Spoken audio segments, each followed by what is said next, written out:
Assalamualaikum warahmatullahi wabarakatuh. Bismillahirrahmanirrahim. Asyhadu an la ilaha illallah wa asyhadu anna Muhammadar Rasulullah. Allahumma salli ala sayyidina Muhammad wa ala ali sayyidina Muhammad.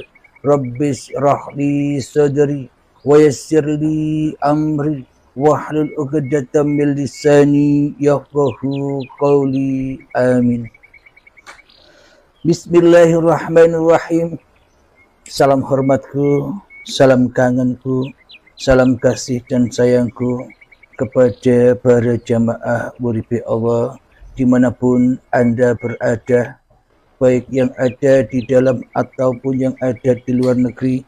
Semoga kita semua senantiasa selalu di dalam kesehatan, di dalam keberkahan, baik rezeki ataupun rezeki kesehatannya. Amin, amin, ya rabbal alamin. Alhamdulillahirabbil alamin. Sebelum kita awali kajian di pagi subuh yang indah ini, marilah kita bersama-sama kemahkan di dalam nyawa, kemahkan di dalam jiwa, kemahkan di dalam hati, kemahkan di dalam ruh, dan aplikasi semuanya ada di dalam kehidupan ini dengan kalimat-kalimat thayyibah.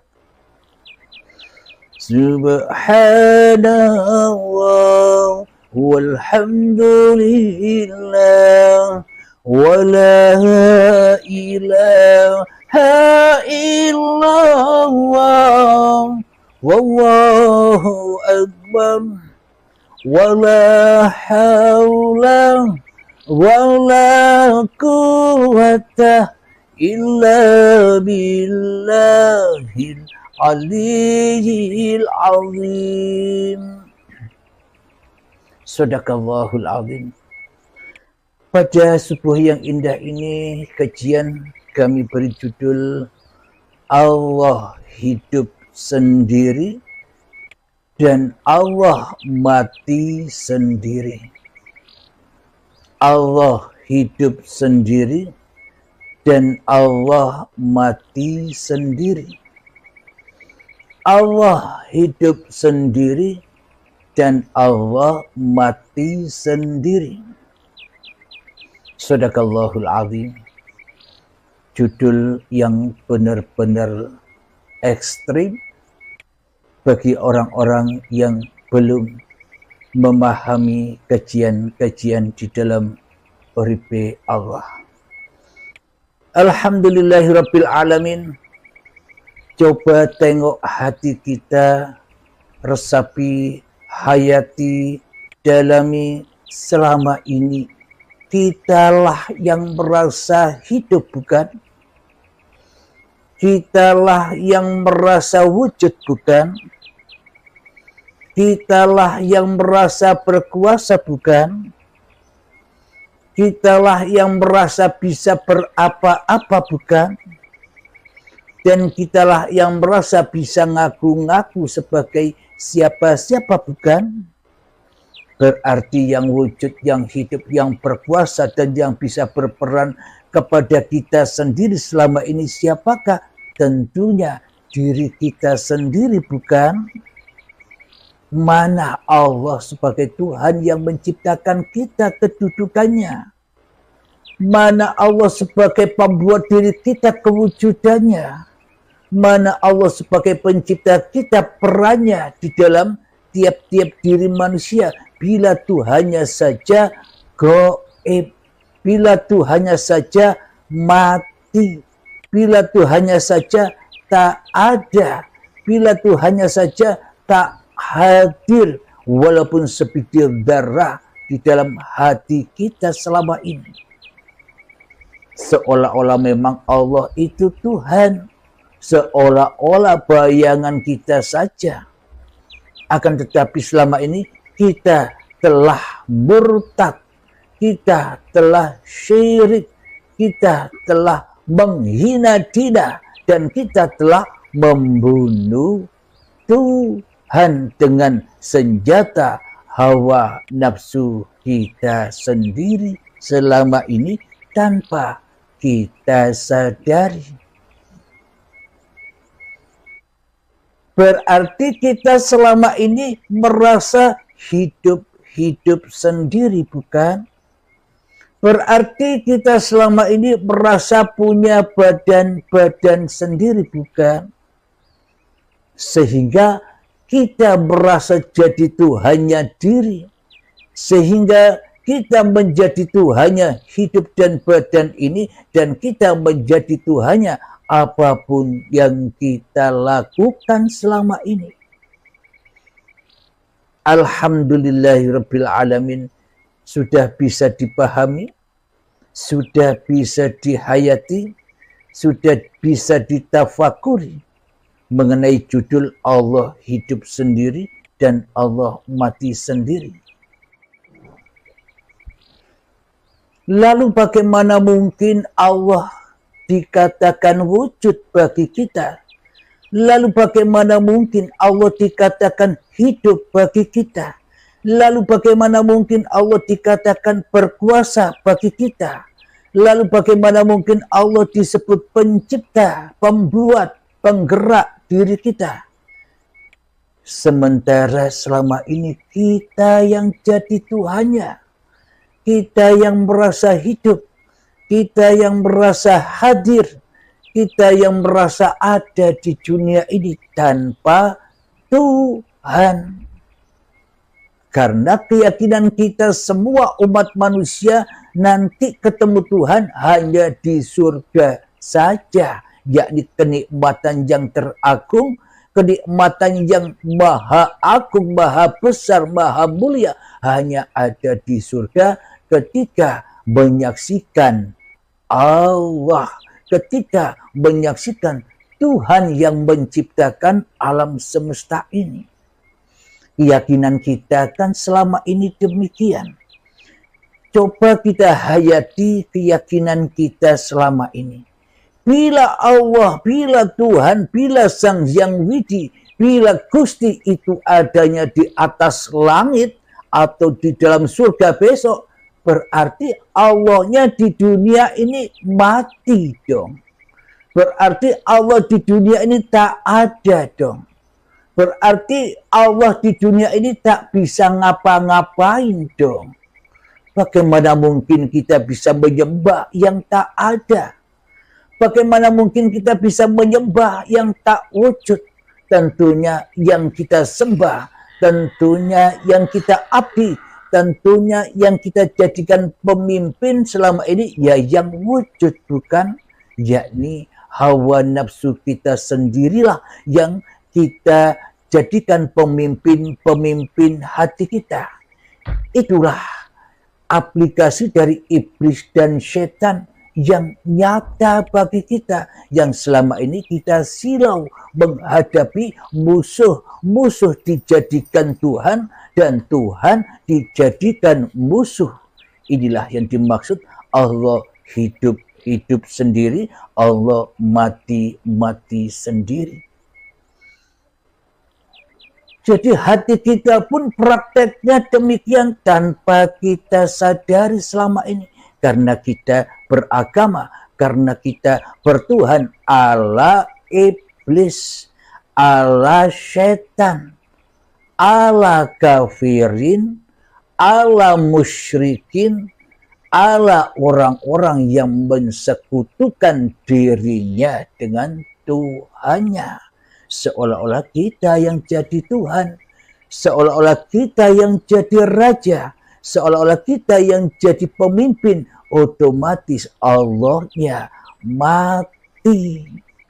Hanya kita yang hidup sendirian di dada kita.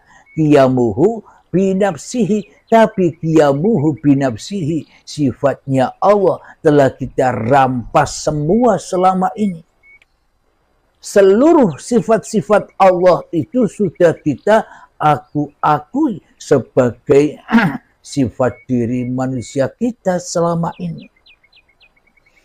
Itulah bukti yang nyata, yang jelas bahwa Allah mati sendiri. Yang hidup hanyalah diri kita, yang hidup hanyalah hawa nafsu kita, yang berkuasa hanyalah iblis dan setan yang merusak dunia ini. Inilah Dajjal itu, inilah setan itu. Selagi kita tak bertuhan dengan cara bertuhannya para nabi dan rasul, yakni pertuhankan agama yang rahmatan lil alamin untuk seluruh manusia, selamanya kita jadi Dajjal, kita jadi Fir'aun yang matanya hanya satu, yakni hanya menyaksikan dunia saja, akhiratnya terbakar, akhiratnya sesat, akhiratnya yakni masuk ke dalam jahanamnya Allah. Ending dari apa yang kita perbuat selama ini jahanam, bukan surga, bukan ketenangan, bukan lilah, akan tetapi ending seluruh perjalanan kita di dalam kehidupan ini, mulai akil balik tiba hingga setua ini, endingnya seluruhnya kepada neraka, kepada Dajjal. Setor ibadahnya, setor kehidupannya, setor apa yang dilakukannya kepada Dajjal, kepada hawa nafsunya, kepada iblis dan setannya, maka terbakarlah, maka dimakanlah apapun yang dimilikinya. Ilmu dibakar sendiri, dimakan sendiri. Amal dibakar sendiri, dimakan sendiri. Amal ibadah apapun itu, sejak akil balik hingga setua ini, sholat-sholatnya dipersembahkan kepada hawa nafsunya, untuk pemuas hawa nafsunya, hingga dibakar, dimakan sendiri. Kenapa? Karena Allahnya mati, karena Allahnya tidak wujud, karena Allahnya tidak hadir, karena Allahnya tidak hidup. Kenapa? Karena manusianya yang merasa jadi Tuhan di dalam tiap-tiap hatinya. Inilah bukti yang sangat amat nyata. Allah hidup sendiri, Allah mati sendiri. Kita dulu merasa hidup sendiri dan mati sendiri. Untuk memperdalam kajian ini, marilah kita latih dulu hati kita, jiwa kita, nyawa kita, roh kita, kehidupan kita, kita hening-heningkan, kita hancur-hancurkan, kita mati-matikan, maknanya kita persembahkan lagi semua apapun yang bukan milik kita. Walaupun sebiji darah, tak ada setitik pun apa yang kita miliki, melainkan semuanya persembahkan kembali kepada Al-Haq, yakni Uripe Allah. Mengheningkan cipta, mulai, silahkan. Bismillahirrahmanirrahim.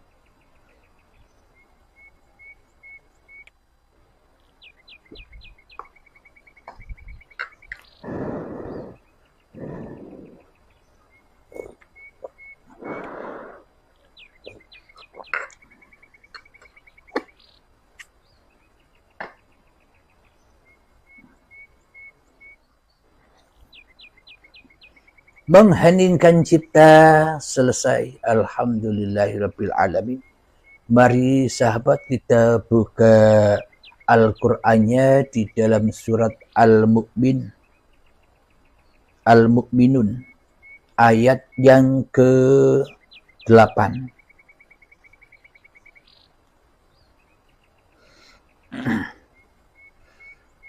Mari kita baca.